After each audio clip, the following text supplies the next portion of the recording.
नमस्कार दोस्तों मैं नवीन कुमार अपने चैनल लैंग्वेज ऑफ प्लैनेट्स में आपका स्वागत करता हूं। वीडियो शुरू करने से पहले ये निवेदन करता हूं कि यदि वीडियो में दी गई जानकारी आपको अच्छी लगे तो ज़्यादा से ज़्यादा दोस्तों के साथ इसे शेयर अवश्य कीजिएगा। साथ ही लाइक कीजिएगा और चैनल को सब्सक्राइब अवश्य कीजिएगा। दोस्तों शुरू करते हैं आज के विषय पर। दोस्तों 9 ग्रहों में मंगल का जिक्र जब भी आता है तो एक ऐसी छवि, एक ऐसी एनर्जी दिमाग में कौंध जाती है जो बहुत ज्यादा उत्तेजित है, जोश में है और कुछ कर गुजरने के हौसले से सराबोर है। ये एक ऐसी एनर्जी है जिसके बिना जीवन की कल्पना ही नहीं की जा सकती, क्योंकि यही एनर्जी हमारे शरीर में खून बनकर दौड़ती है।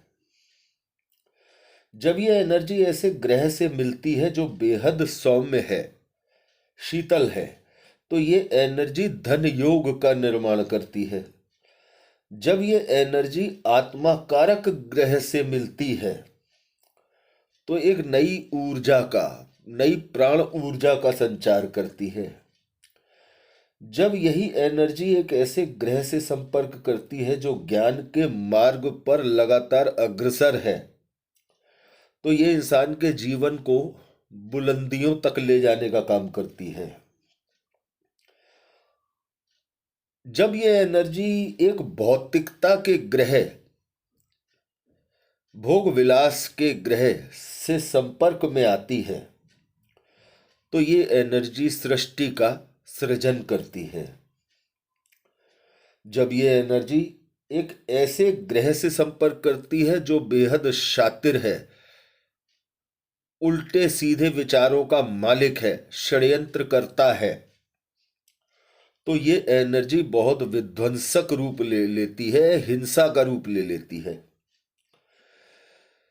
लेकिन जब ये एनर्जी एक ऐसे ग्रह के संपर्क में आती है जो बहुत सोच समझकर काम करने वाला और बहुत न्यायप्रिय है, बहुत तसल्ली से काम करने वाला है, तो यह एक संघर्ष की स्थिति पैदा होनी स्वाभाविक है, क्योंकि एनर्जी को स्लो होना पसंद नहीं है।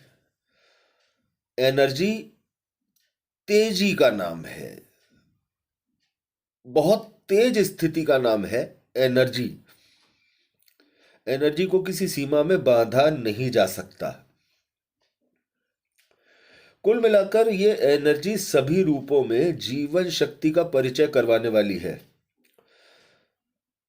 जन्म कुंडली के कुछ विशेष भावों में यदि इस शक्ति को, अर्थात मंगल को बांधने का प्रयास जब किया जाता है तो कई बार एक भूकंप की स्थिति जीवन में बन जाती है।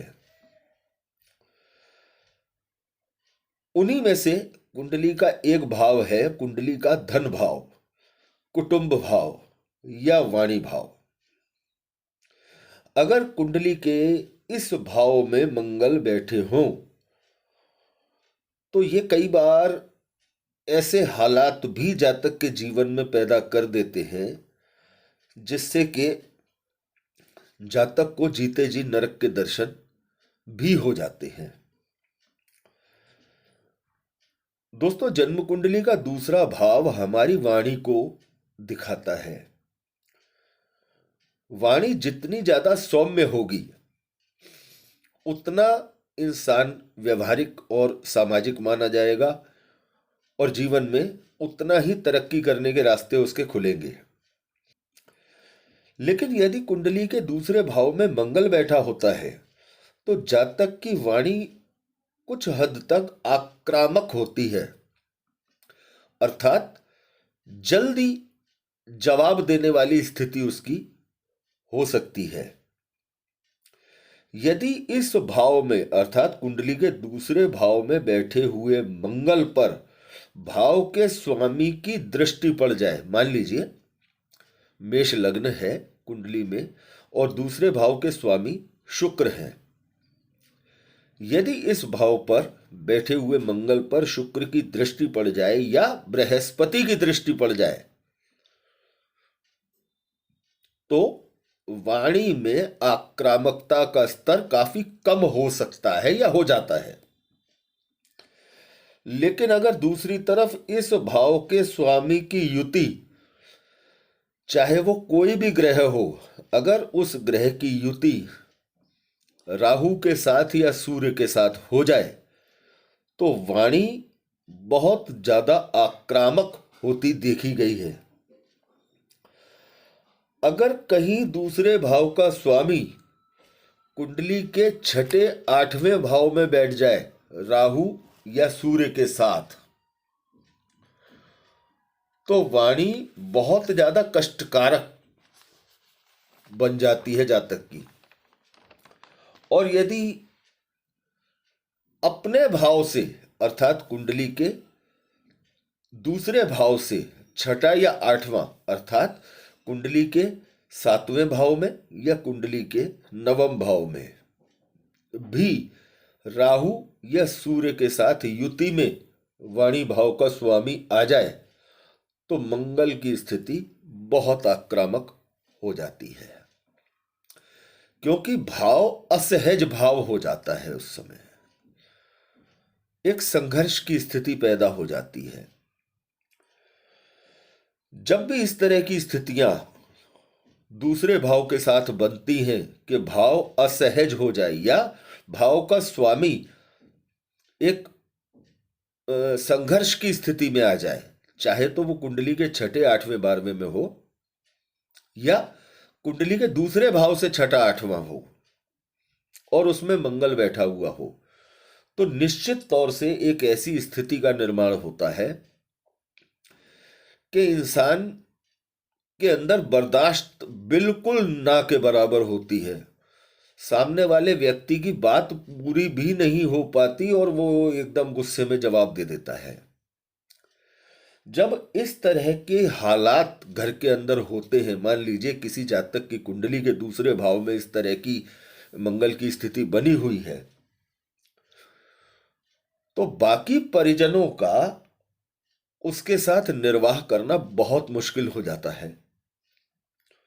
लेकिन चाहे कोई भी योग हो ज्योतिष का, कोई भी योग हो या दुर्योग हो, सबके अपवाद हमेशा साथ चला करते हैं। मंगल की 90% मंगल की स्थिति 90% कुंडलियों में, कुंडली के दूसरे भाव में अमंगल करती ही देखी गई है।